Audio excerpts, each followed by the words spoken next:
Good morning, Monday, and good morning, friends and family. It has been a while since I posted. I've been thinking very deeply about a few things, and one is working with people as a coach. I have seen people, and there are, humans do what they want to do. In sales, people get what they want, not always necessarily what they need. If we want something, that seems to be like a priority to us. I look around and I see, I had my microwave broke, and it was okay, so because it's on a unit, so I didn't really pay attention. I just got a new microwave and sat it on the counter instead of fixing the whole unit. It hasn't been it's a need, but not a want. So we as humans do what we want.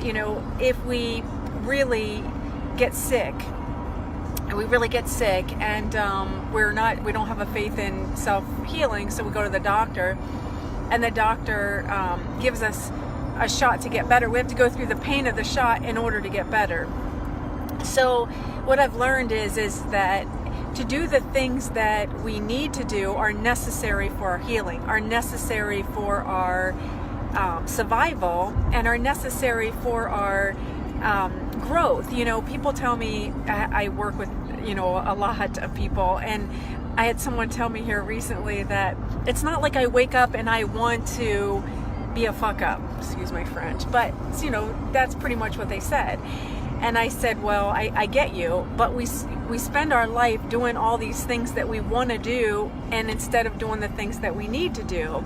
I had watched a video from a dear friend, and her name is Rhonda. She's a very beautiful soul, and she shared a post on this, and this is something that I have been studying for a long time, because I do believe in the law of attraction, and I do believe that you can create effortless abundance. And abundance to me is the ability to serve the world at my greatest capacity, not just have things, because things don't make me happy, but seeing the difference in other people's lives, that makes me happy. So in this understanding of the difference between want and need, I have found a way to want to do the things that I need to do. I want to go swimming love to go swimming, but I need to jump in cold water. So in order to go swimming and enjoy the joy of swimming, I've got to go through the initial shock of the cold water. If I want to have abundance, if I want to be successful in business, I have to go through the planning the night before, and I have to go through the discipline of getting my clothes ready and getting my thought process ready for the next day. So, mentally preparing for that day, and so a lot of times people that say, I don't want to, it's not like I show up and I want to be this way. No, you don't, but you have to want to do the things that you have to do in order to have this success. Sometimes we wake up, we throw our clothes on, we run to work, but we don't do it with any intention. We do it because we have to do it. We do it because, it's not like we don't understand the desire to want to do the things that you have to do. Because when you create the desire to want to do the things that you have to do, you can create passion in doing that. I read a book a few years ago. It's called Flow. And in this book, Flow, it talks about how a janitor found a way to love doing his job, or working on a garden and just really loving and loving the beauty of planting the flowers, or washing dishes and learning to love the feel of the water in your fingers as you're washing the dishes. So you can create a love for the things that you have to do if you have to do them. So it's creating that desire within inside of you to do that. Now, there are lots of different emotions that go through our body. And what I've learned is to challenge those emotions, because sometimes I'll feel like, everything is going against me doing this right now. And I ask myself, and I got this from my friend Rhonda, does this serve the greater good of mankind, does this serve my greater good? That's the question I ask in my thing about thoughts. If this serves the greater good of mankind and serves the greater good of my soul, then maybe this feeling I'm going through is just this sense of resistance of having to do something that I don't want to do right now. But by doing it, it's going to allow me to align more with my soul and with my purpose in life. So, but if I feel this sick feeling and I ask myself, where do I feel it at? And I ask myself, well, maybe this is an intuition and I need to listen to that intuition. And that intuition has in the past saved my life, so really getting to know yourself. We are so used to listening to the outside world, and the world is telling us, go do this and go do that. And the people around us are giving us advice of the things that they think that we should be doing. And we start getting confused instead of asking ourselves inside what we need to do.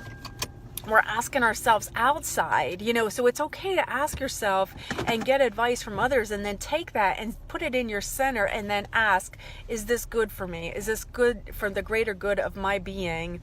And if it is, then it was good. And if not, take it with a grain of salt. People give us advice mostly because they care, but they're only coming from their own perspective, and their own perspective is to serve them, not really to serve you, even though their intentions might be well.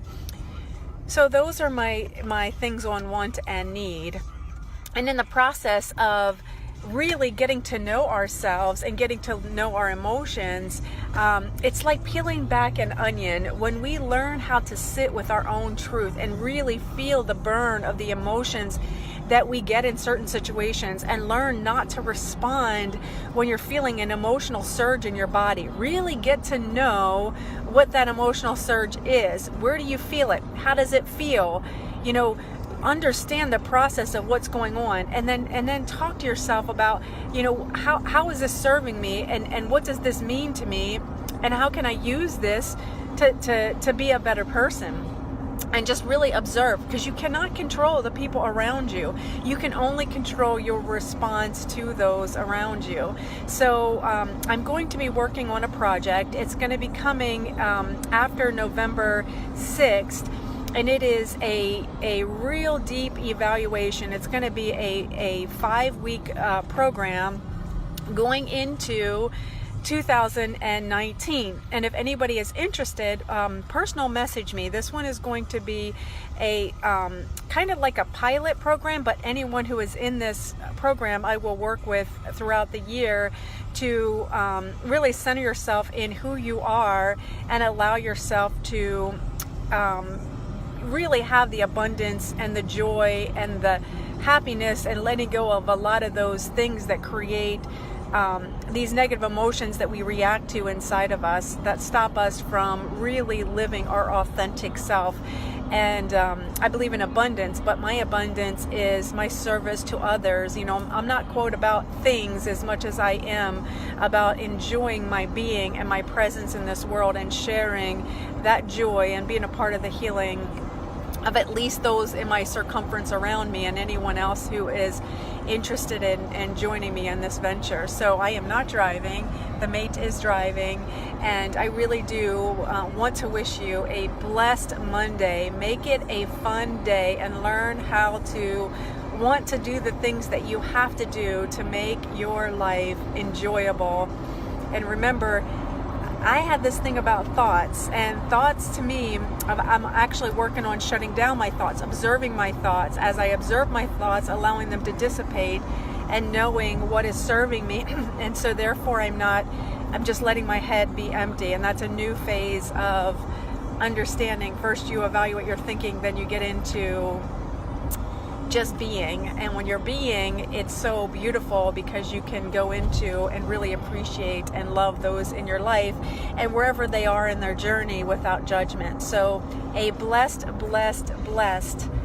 Monday, and thank you again for being a part of my family.